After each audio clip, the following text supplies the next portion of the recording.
Hello everyone, today you're going to see a video of Arnie and I hiking from Gooch Gap to Woody Gap.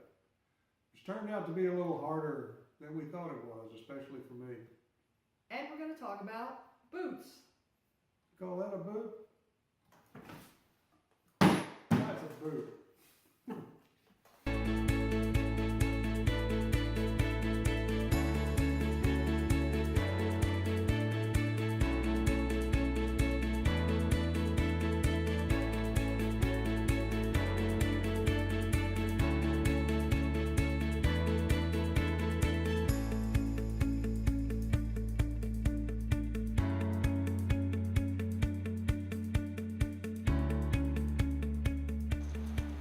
Well, good day to you all. Nancy and I are here at Gooch Gap, getting ready to set out for the day. We're going to go to Woody Gap. It's a gradual climb, but it's got a fair amount of footage in it. 400 or better, I think. Also, we're going to get our first real view today on top of Ramrock Mountain. Looking forward to that. Definitely. Finally, looking forward to that.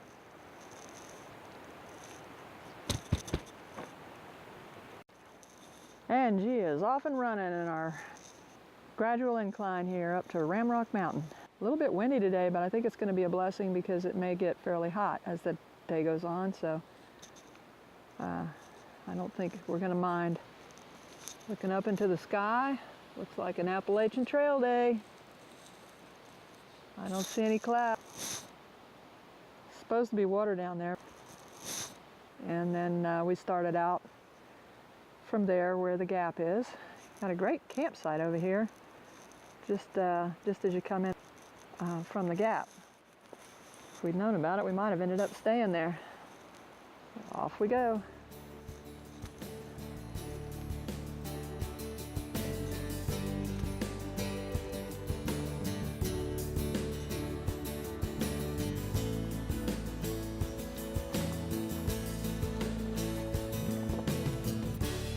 Well, here G is at the top, and I met some person here whose name I don't know, from I don't know where, and we've been talking. Anyway, as they pointed out, lighter weight tents, lighter weight sleeping bags really will help us, and we are going to do that as time passes as soon as we can. So, moving on up the hill.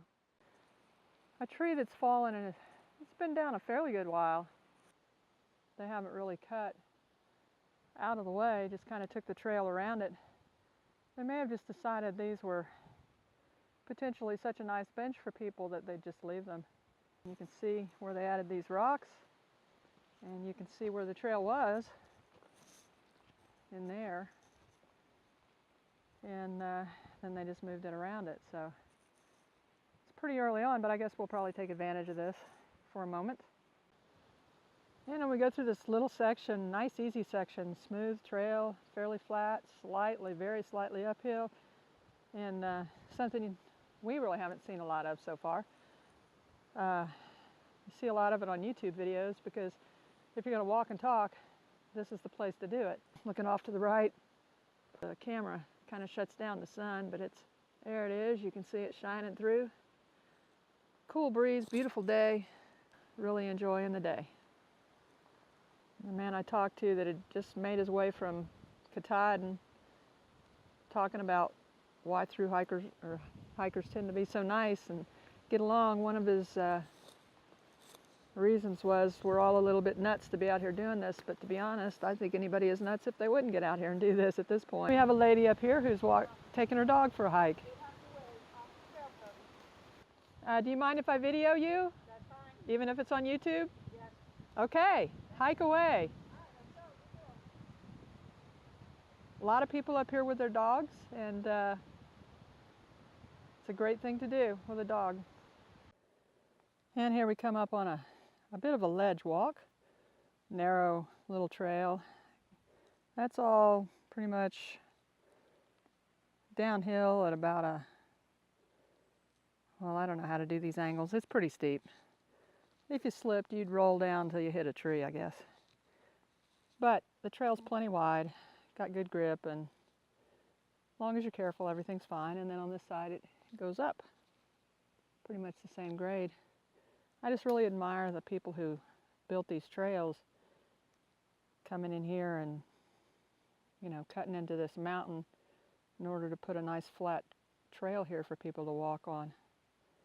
It's pretty impressive. Can't imagine the amount of work. And then we came from this direction. The wind's letting up just a little bit. Hope it comes back. It's very cooling. Now, it looks like we're going to head downhill a little bit. We've come in about a mile, and this is, I guess, we've highest point we've hit so far is about 3,035 feet, which is up about 200 from where we stopped. Now we're going to go downhill a little bit. Going to sit here and wait a few minutes, let G catch up with me, and probably have another little snack, and then we'll go on from here. I've met some pretty cool people on the way. Anyway, a lot of different reasons people are out here. And this time of year, you meet kind of probably a different set of people than you would when you're doing a traditional thru hike. A lot of people are out here trying to improve their health, which is one of our big reasons.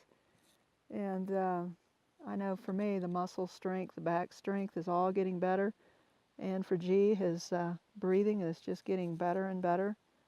And obviously his muscle strength too, but he's already so strong that, but his legs are really needing to be built up. He hasn't done anything utilizing his legs that much, but his upper body strength, I think he could still lift a refrigerator if he needed to. So he'll be along shortly. And here comes the man now. I'm sure for him this narrow little ledge has been a little bit more disconcerting. Your right trekking pole, if you put it a little bit too far to the right, it sort of sinks in. So got to be really careful. How you doing there? All right. So I was told that particular little section we're doing today is probably one of the easiest in Georgia. So what do you think about that? Oh, me. This is called the Appalachian Trail Recliner. Lounging on the Appalachian Trail. So what'd you think of that little ledge walk there, G? I didn't like it at all. All of it, or? No. Yeah, all of it. Hmm. It's sloped away from the hill, so every step it wants to throw you off of it. The path is real narrow, and it's dirt. It's not rock or anything. And it's really steep. In fact, if you were to slide down it, you'd have one heck of a time getting back up. That'd be tough. You might not be able to with a pack on. You might have to sacrifice your pack just to get back up on the path. But you made it. Yeah.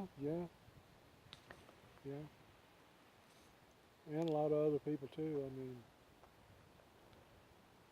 it's just concerning when you walk through there. Yeah, especially when you're Especially new. when you're old and feeble like me. Well, you may be a little old, but you're not really feeble. I don't think. I mean, he wouldn't be out here at all if he was feeble, right, folks? And the landscape has leveled off a little bit. Things are a little less precarious as we continue up Ramrock Mountain.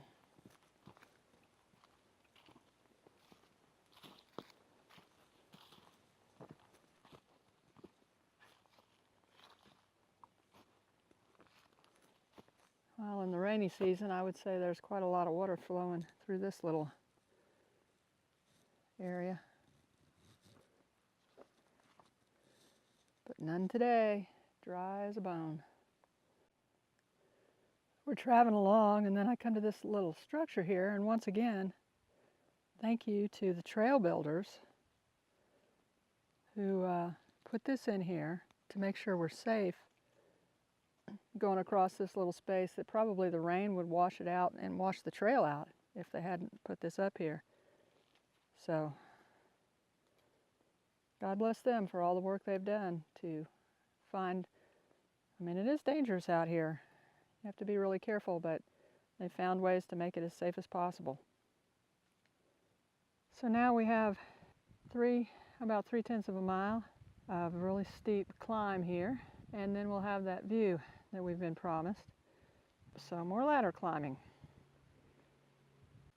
So you get up to this area where you got a little campsite here, and the trail going northbound there, and then a little place where we can walk out here and check out the view.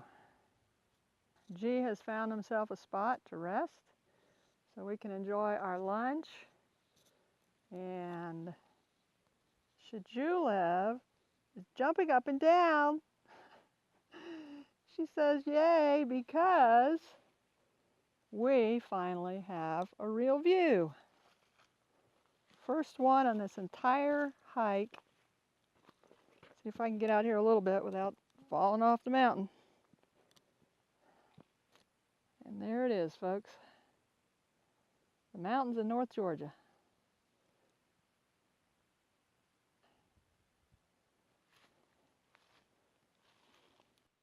And we have 4G T-Mobile service here. And I guess I better show a little proof that I'm actually here. There it is.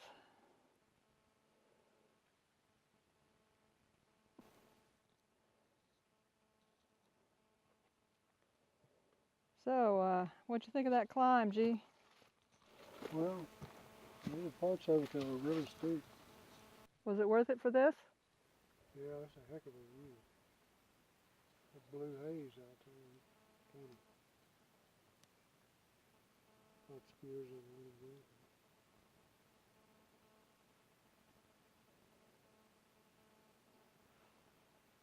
All right, time for lunch. More tuna fish. We met these gentlemen who, and which one of, you're the section hiker? Yes, Who section hiked the entire AT. I am. Took you 12 years, you said? My trail name is Skyline. Oh, okay, Skyline. And this is I'm P. Diddy. P. Diddy. And you've done a lot of section hiking I've too? done a few sections. I recommended to you Roan Mountain, Mhm. Tennessee. Beautiful sound of music. Car Yeah. Trap. Can't wait to see it. Yeah, beautiful. And you guys are okay if we put this on YouTube? Yeah, Sure. and Okay. But don't stop it yet, because I want to give advice. For new No, hikers. this ain't a sales pitch. Go Not for your job. ultralight Go ultralight, okay? and get trekking poles, even the cheapest ones. But have something, because you're gonna fall, and these help catch you. And I have some bib advice too. Sorry, this is for you. I'd wear low-cut boots. Yeah. Yeah. Yeah. Yep. They're all saying that these days, and Yep. one day maybe we'll change. Great meeting you, folks. Thank you, Great guys. meeting you too. You guys take care. Thank Sure. you. Well, you said you wanted downhill after lunch. Guess what? You get Downhill after lunch. downhill after lunch.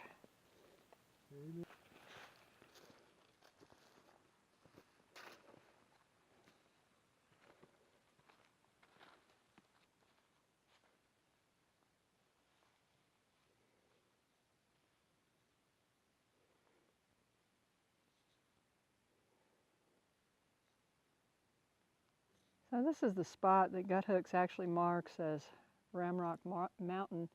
Maybe the top of it, I don't know, but this is 3176, and the other place where we stopped was 3212. There is a bit of a view here. And we're looking out to the east mostly. Around to the southeast. I'm sure the camera doesn't show out the detail of those very distant mountains in layers that you can see in person. Got a little rock outcropping here.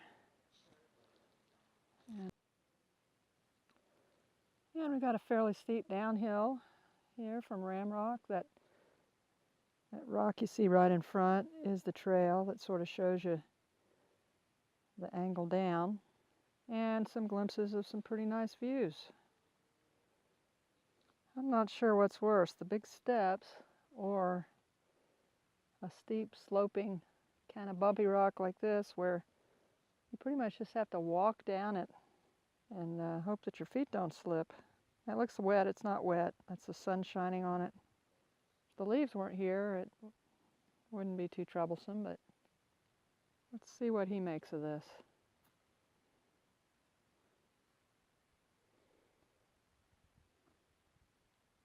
Takes a little bit of thought and preparation. And sometimes you just decide to go a different way.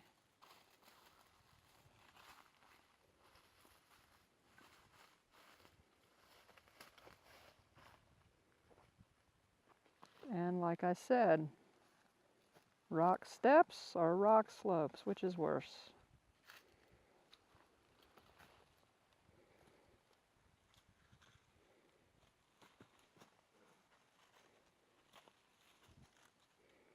That's where boots help. When you slip like that and tie it around your ankles, especially when you're a little older, they really help you keep your balance, keep from turning an ankle. I know everybody out here says, you know, get the low cuts, but we've both found that those boots have kept us from falling several times. We are working our way up out of a place called Goach Gap, and kind of going around a mountain called Black Mountain. Fortunately, we're not climbing over the top of it, which is probably 600 or 800 feet up at least from where we are here, but we mostly kind of just have some small ups and downs, level areas. But when you're getting towards the end of the day, anything up or down is pretty taxing, so we just keep on forging ahead. Looking out to the right of the trail, you can see the mountains in the distance and the light shining into the trees. It's pretty much what we're seeing every step of the way right now. You stop, you take little breaks, and you look around and just bask in this beautiful scenery. This was a pretty hard day. A lot of climbing, up and down and up and down, and ended up being probably a little more uphill than what we had originally expected, but anyway, definitely a pretty tough day. Would you say so, G? Yeah, it was a tough day. A lot tougher than I thought it was going to be. Got everything I had. Maybe a little more. So, glad it's over. And we're thinking we might just take a rest day tomorrow, try to rebuild our strength, and then take on the Woody Gap to Neil Gap, which is going to be a couple of nights. Have to carry a good bit of food, and going to be a real test for us.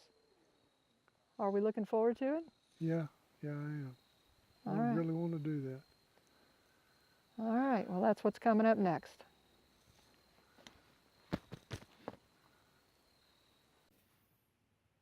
All right, so you saw the boots in the video. We're going to talk about footwear and what we started out with, why we started out with it, what we've gone to, and then what we're thinking about doing for the 2018 season.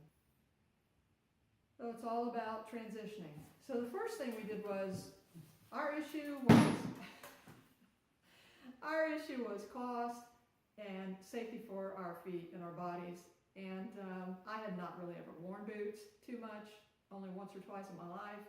And G had lived in them. That's pretty much all I ever saw him in, was his work boots, which were pretty much similar to these. So I'm going to let him talk about the benefits of them from his standpoint, but from my standpoint, I had one of these too, but I'm sure I put it somewhere where I'd never have to look at it again, because first of all, this weighs 2 pounds 4 ounces per boot, and my feet on the bottom were very comfortable. I mean, nothing hurts the bottom of your foot when you have these on, but my toe ended up jamming on the downhills, and I'm actually still in process of losing the toenails, the great toenails and the second toenails that started because of this. And so I switched out. But what about you? I mean, he switched out later, but until that time, you know, what were the benefits? And obviously the drawback is weight, pretty much a given. But what did you like about these? Well, I like the fact that they encased your ankles, gave you a lot of support. My ankles traditionally have been a little weak, partly because I'm so bow-legged. But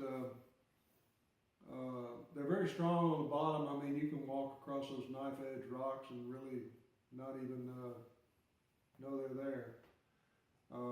They're waterproof. Never had any trouble with that. Cost was good. I think we got these at a Army surplus place. I think mine were $75 a pair. As far as protection goes, these things were bulletproof. But they weighed 2 pounds, 4 ounces for each one of these puppies. So after that, once we realized my toes were getting destroyed, then we started looking for something else for me to begin with. And first I got a Solomon Discovery. It was a Gore-Tex. It was still cold. It was still in the 30s. I mean, we've been hiking through the winter, so turned out they weren't waterproof. And I have extremely poor circulation in my feet and my toes, so I had to keep my feet dry and warm. And so once I realized they leaked, sent them back. And I had actually wanted to get the Lowa Renegade. I had tried them on. I'd tried on several pairs of winter type boots. And they had fit me perfectly, but they were, you know, $280, just really wasn't willing to spend that kind of money. And then they had these Lowa Renegade Ice for half price. Right at the time I turned back in my $130 Solomons, I got $130 Renegade Ice. Now the difference between these and the regular Lowa Renegades is they are up a little bit higher. Again, we're talking winter and cold feet. So, you know, people like to say embrace the suck, deal with the cold. Well, that's fine if you have feet that can tolerate it, but when you have feet that might get frostbite at a lot higher temperature than somebody else, then you have to deal with that. I mean, you have to face the facts of what your body can do. And these kept me warm in 15-degree weather, and being high enough so that I could go through water without getting any in the boot was great. And these are extremely comfortable, and you know, I really did enjoy them. So that's what I went to next, and for G, a little bit after that. Arnie got me a pair of these Vasque boots. I think they're the Breeze, Vasque Breeze maybe? Yeah, that sounds right. And I've really enjoyed them. They're 13 ounces a piece lighter, a little over 3/4 of a pound, and it makes a big difference on your foot when you're hiking. And that's per boot. Yeah, per boot, yeah. That's right, yeah, this was 1 pound, 4 ounces per boot, and I think yours is 1 pound, 7 ounce per boot. Yeah. So still heavy, but much better than what we started with. Yeah, it still gives you a little support around the ankles, and I do like the hooks as opposed to the eyelets for lacing the boots. A lot quicker and a lot simpler to get out of. And these fit so well. A lot of times when I'm just around here, around town, I just tuck the shoelaces in on one side and just slip them on. They fit well enough that I can just walk around and do fine that way. And if you want to take them off, you just pop them off and go around in your sock feet. It's a good boot, virtually identical as far as the feel of it, walking over the rocks and everything. Nothing ever came through, and they're waterproof, and so far I've enjoyed them. I'm planning on starting out with them next year. And then, you know, the question comes up, well, when it gets hot, don't your feet sweat? No, my feet don't sweat, his feet don't sweat. We're very fortunate that way. So while I wanted to go to a lighter boot in the summer, these, you know, I could still wear them.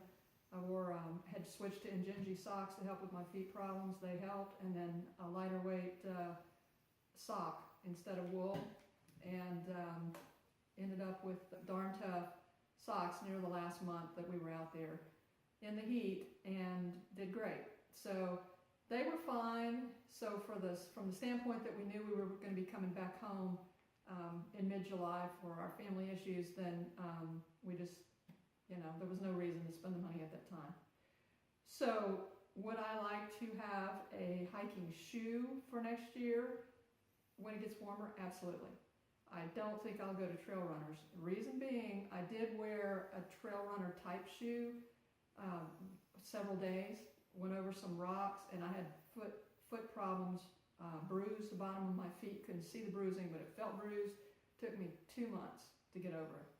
So protecting the bottom of my feet from rocks is going to be a big issue. So there are a couple of things I've tried so far that look like they might work for a hiking boot or hiking shoe that of course will be a lot lighter weight than this, and I'll go to non-Gore-Tex at that point.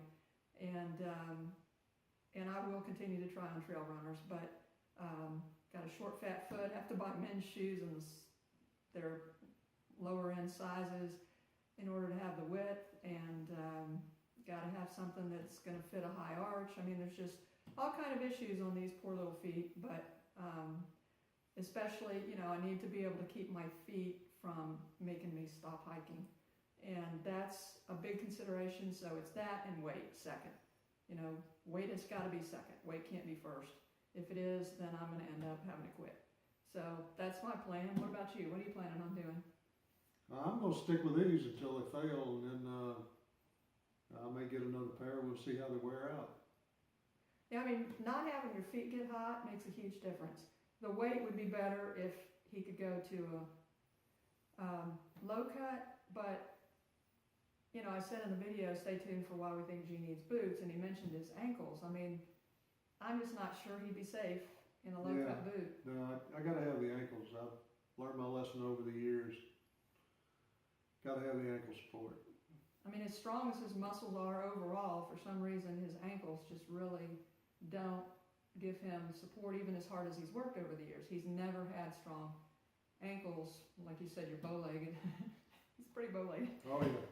But, and in addition, he did actually wear a trail runner type shoe too on one hike. In fact, it was the hike that just about took him out for good. It was all I could do to get him back on the trail. Oh man. But we were at the top of a mountain trying to come down, and it had been a little bit wet, and there's a lot of leaves, and he fell 7 times, just boom, boom, boom, boom, one after another, feet just slipping out from under him. Yeah.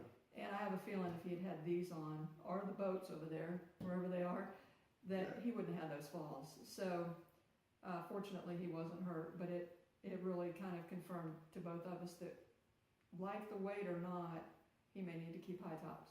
So, would you agree with that? Yeah, got to have the good tread and got to have ankle support.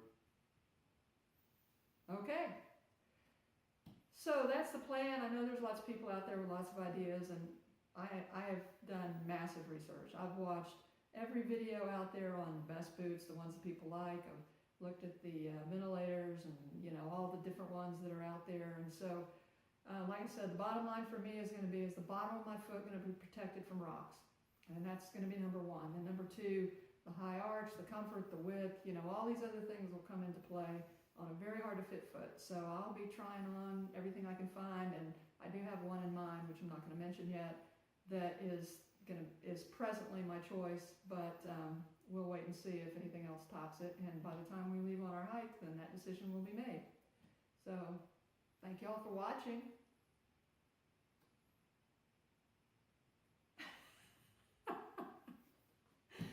So thank you all for watching. What do you think, kid? So thank you all for watching, Think about it. and have a blessed day.